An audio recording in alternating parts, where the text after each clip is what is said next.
Welcome to Dental Business RX. Practice success in 30 minutes or less. Thank you for calling ABC Dental. Change is a good thing. We've all heard that before. But is it always true? Well, simple answer, absolutely not. Change can be beneficial when things are going poorly, but it all depends on what you change. In other words, did you change the correct thing to improve a situation? Changing something for the sake of change or changing the wrong thing can create issues that are at best mildly annoying to at worst horribly destructive, like company killing levels of destructive. And before I get accused of being one of those people who are resistive to change, let me be clear. I am absolutely not. I make tons of changes organizationally over the course of a month or a year or over the years. But when I make one, I tend to thoroughly examine a situation or area before implementing it. And the reason I do this is I'm trying to end up on the right side of things when I make this change. Because what am I going for when I make a change? I'm trying to improve a situation. So I want to make sure that the change I'm making is actually going to improve the situation, and I don't end up in a situation where I have crash statistics trying to figure out, scrambling, trying to figure out what went wrong. And I've seen this over the years, especially with newer clients or doctors I've talked to over the course of my career where they make some change, whether it's a personnel change or a marketing change or an organizational change or something, and they end up in a bad way, having to dig themselves out to at least get back to where they were. So that's what I want to talk about in this week's episode. There's actually two things. One is how to think logically as a business owner, and two, how to use this logical thought to make effective changes in your business that actually end up well as evidenced by statistics.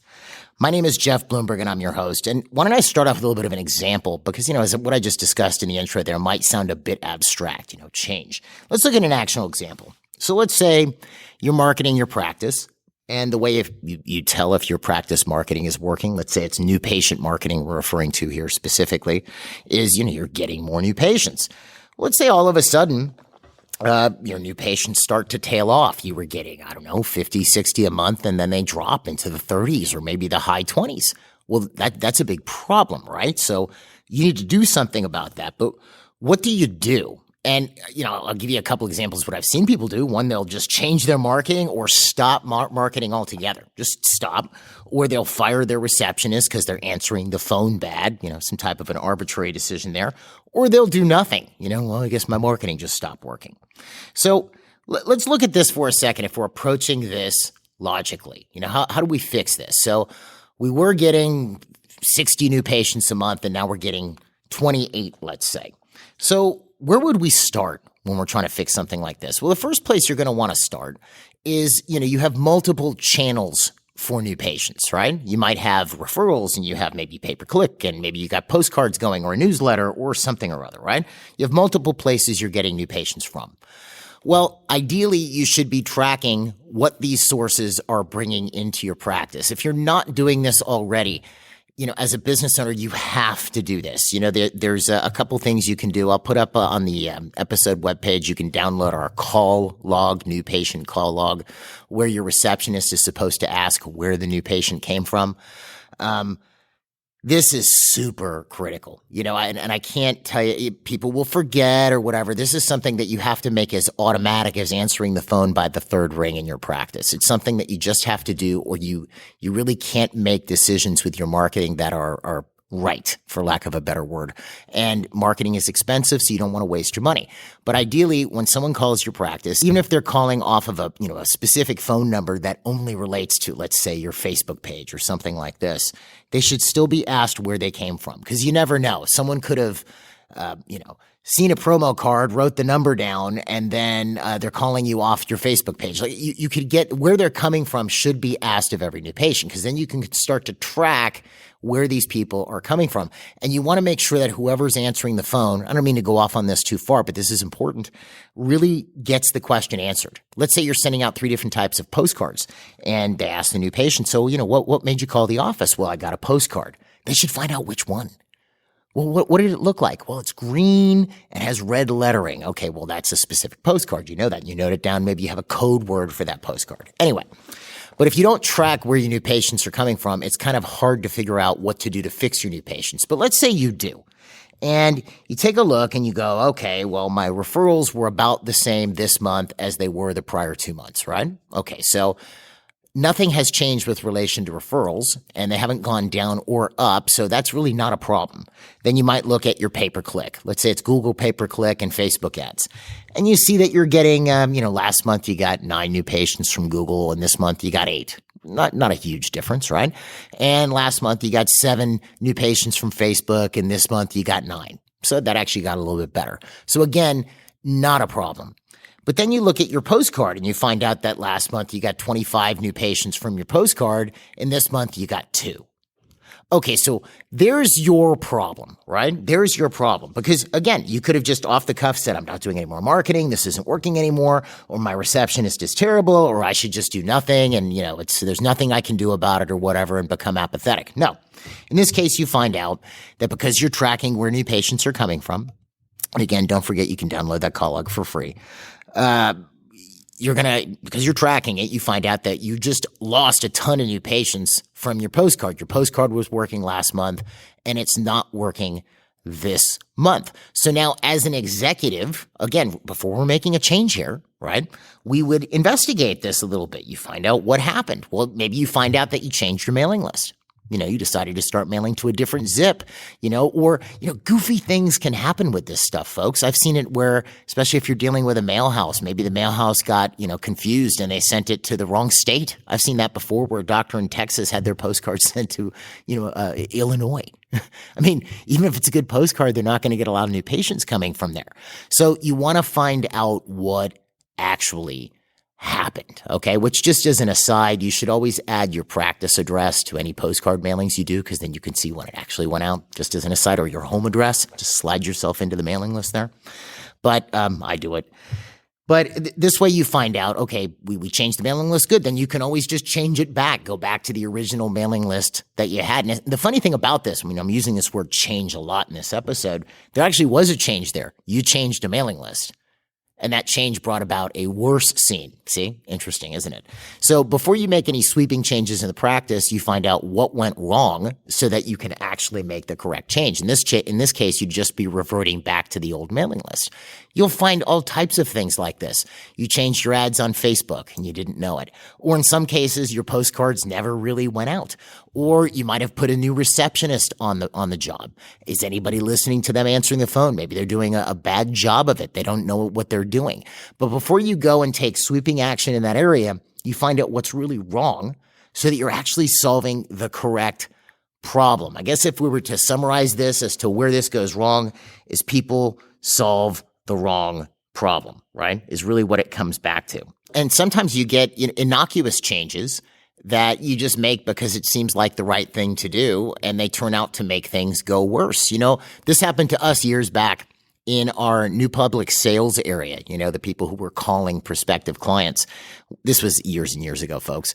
We decided, okay, we're going to get them all computers because they were just using these lists before to call of prior promotional responses. We said, we're going to get them these new computers, and, they're going to use the computer program ACT, which was like a sales program at the time, kind of like Salesforce. No, wait, not as advanced.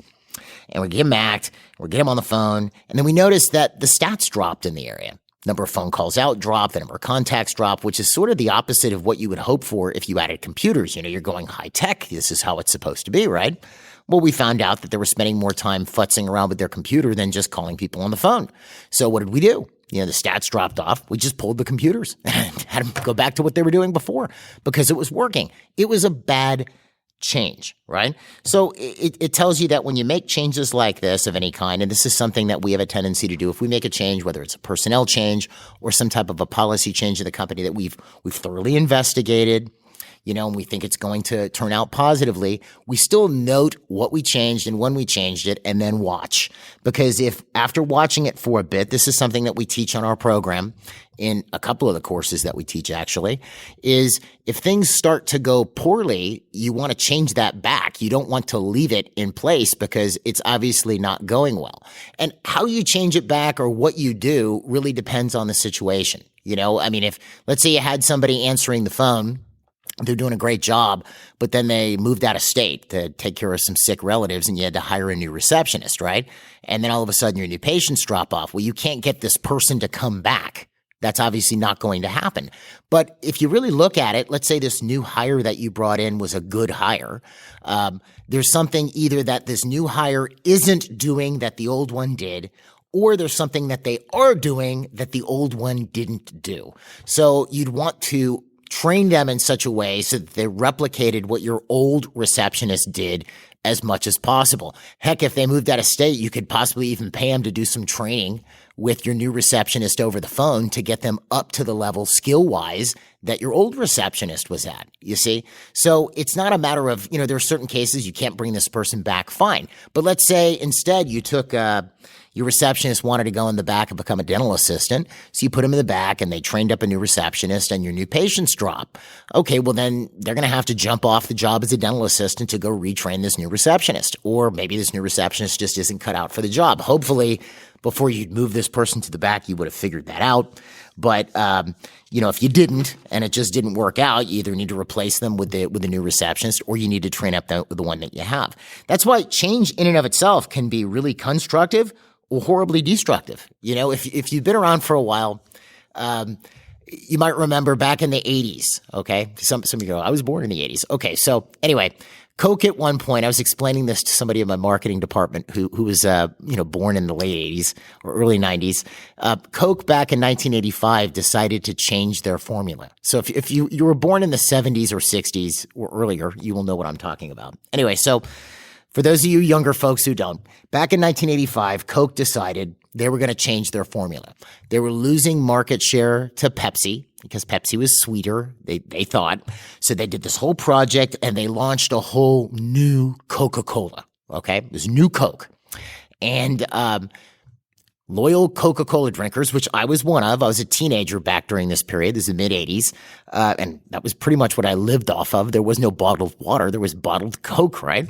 So you drank water out of a hose. That's what you did back then. Anyway, so me and my 4 Cokes a day tries this new Coke, and it was just terrible. And this was a huge backlash. You had to live through it to really see how bad this was. But, I had my friend's dad had one of their parking pads in the garage filled with cases of Coke cans, old Coke cans, because the new Coke was so terrible. People were freaking out, right? I ended up drinking RC Cola for a while because I couldn't stand Pepsi either. And then Coke, to their credit, right? And this is written about, if you want to really read the gory details of this, there's a book by a guy named Sergio Zyman. He was an executive vice president at Coke at the time. He was the marketing guy. Wrote a book called The End of Marketing as We Know It. He was the guy who did this. But anyway, Coke, to their credit, reverted it back, and they took the old formula and called it Coca-Cola Classic so that you could buy the Coke you were used to, and then they had this new Coke, which just disappeared after a few years because everybody hated it. If you're going to drink that, you just buy Pepsi. But the point being was that was a horribly destructive change to their business. They made that change in their mind. They thought it was a good change in an effort to expand their market share because Pepsi was gaining on them, and they actually ended up losing market share at that point. So you have to be really careful when you do this stuff. I mean, you could look at it like, let's say you decide you're maxed out, the office is really busy, and you've just run out of space. I've heard this one before. And your office is only configured, let's say, for 3 operatories. You can't bust into a suite next door. So you just need to move, right? Or let's say it's 5 operatories. And you're busy, right? It's you and maybe a part-time associate and 2 hygienists. And yeah, it's a busy office. You go, I've got to move. I've got to move. So, a new office is not cheap. So you go and you move, or you add a room or something like this if you have the potential to add a room. In other words, you're making an expensive decision without thoroughly examining, is it the right decision to make? And I'm not talking about where you have to sit and take years and years to do this. This can be done very quickly. But if I have a client who wants to move or they think they've maxed their space out or they need to add an extra chair, the first thing I'm going to look at is their schedule. Maybe their schedule is run terribly. You might find one doctor who's just running their schedule, linearly, one patient after the next. They're not properly double booking, right? Or, before they make this expensive change, they've been talking about dropping PPOs, right? I might say, well, why don't you start by dropping the PPOs first? That might thin out some of the volume because you could lose up to 30% of the patients. You won't lose any revenue. But then as you start to bring more and more patients in, that schedule with your current configuration in your office fills up and you're actually producing more. So you want to take a look at this thing thoroughly before you just jump in and make this decision. And people get into this. You've probably heard this term before, FOMO. You hear it in the investing world or especially in the crypto world, fear of missing out. Right? Well, there's a bit of FOMO that goes on. Oh, I need to get this new this. I need to buy this. I need to buy a scanner. I need to buy that. And I have to get a Syriac. I have to get a cone beam. But people buy these things without actually looking at, can I use them? For years, and I've mentioned this before, Syriac's big problem was the number of Syriacs available on the secondary market, meaning doctors who had bought them and didn't want them anymore, was causing problems for their new Syriac sales. Because people had bought them, they got into the FOMO of it. I don't want to be the one doctor in my town who doesn't do same-day crowns. And they bought one, not realizing that they only did 4 or 5 crowns a month, that it was actually cheaper just to keep using a lab than buying a Syriac, right? Or you have somebody who buys a cone beam and they don't do implants, right? Or they do 1 or 2 implants a month. So you see people get into this a little bit, and I'm all for offering your patients what's best for them, but you have to look at this logically or you end up in a mess. I was talking to Jeff Santone not recently, who you've heard on prior episodes. He's in charge of our new client acquisition. He was talking to a potential new client, and this lady had just opened her office, new practice, hardly any patients, and wasn't getting any new patients either. This wasn't a new practice getting tons of new patients. This was a new practice not getting tons of new patients, and she couldn't decide whether she should do something to get more new patients or buy a scanner. Now, again, I'm a fan of having a scanner. I think it's a smart thing. It's definitely what's going to be happening in the future, right? If you're not using a scanner already, eventually it'll all be digital. But if I'm in a situation where I have no patients, why am I worried about getting a scanner right now? Why don't I get some patients, logically speaking here, folks, right? So that I can actually make the scanner payment and get the scanner. This is that logical thinking, and this is where that FOMO steps in. We don't want to be in a situation where we're the only person without it.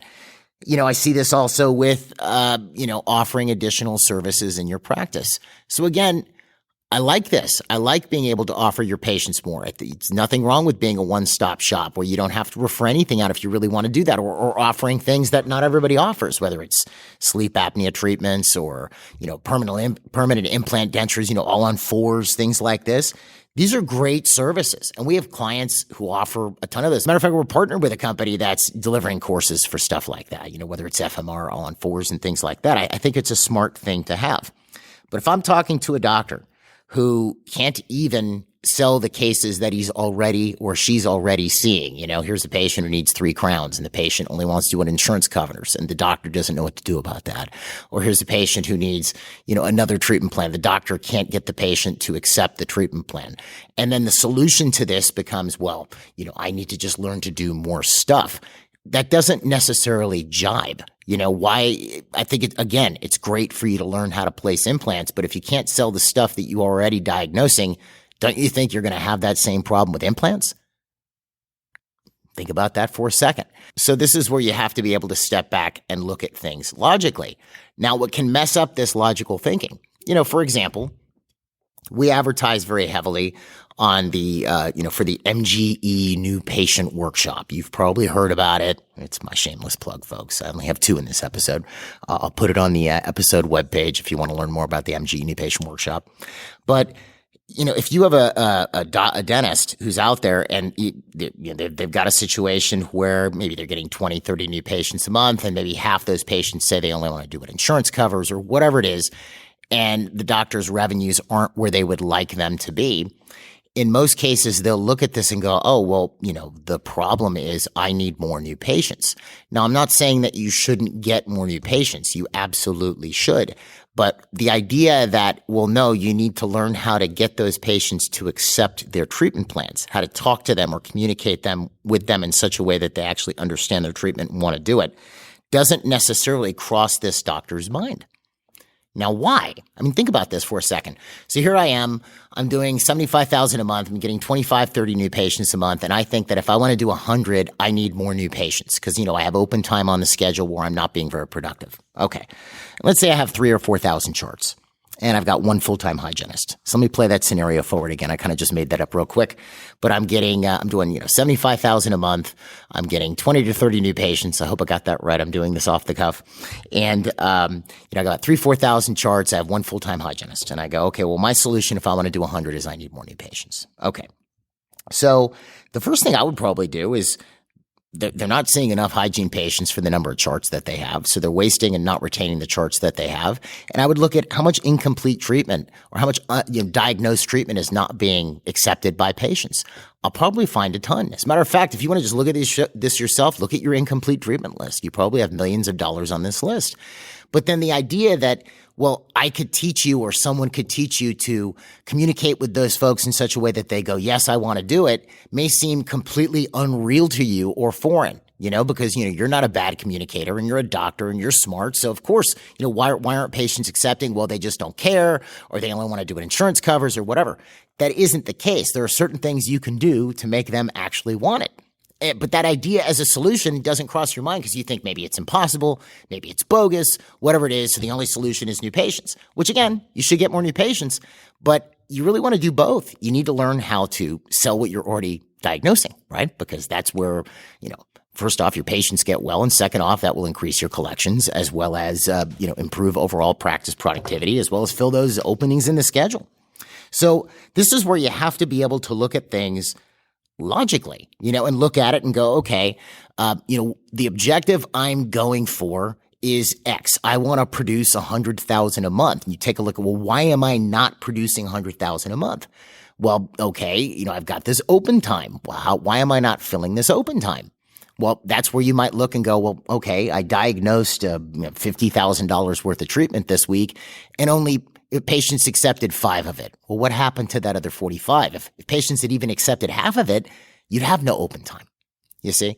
So this is, I guess, this was a little bit of an abstract concept for the episode, but I wanted to throw this out here because I see too many folks get themselves into expensive mistakes or they go down paths that aren't going to lead to the overall objective that they are looking for or what they're looking to fix or improve and get themselves into trouble. And, it's not a happy state of being in order to, to be in. And, there's like a personal mantra is probably the wrong word, personal policy maybe for myself that I've operated on over the years, which is, I'd rather do 3 things really well than do 10 things kind of not so good, right? I'd rather do 3 things really well than 10 things kind of okay. So I don't want to spread myself out so thin trying all types of stuff and get nothing done. I want to focus on the things that I can get done and then build on those as a foundation.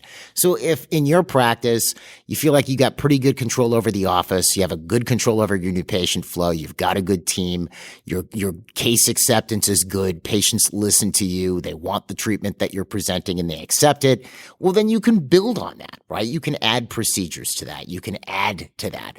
If you're already having trouble with those basics, trying to let me move or let me add an operatory or this or that or whatever, it's just going to be the next expensive mistake and add a ton of stress. It's the wrong change, in other words. So anyway, keep that in mind. When you do make changes, figure out what you changed and keep an eye on that change. And if it doesn't turn out the way that you want, do something about it, right?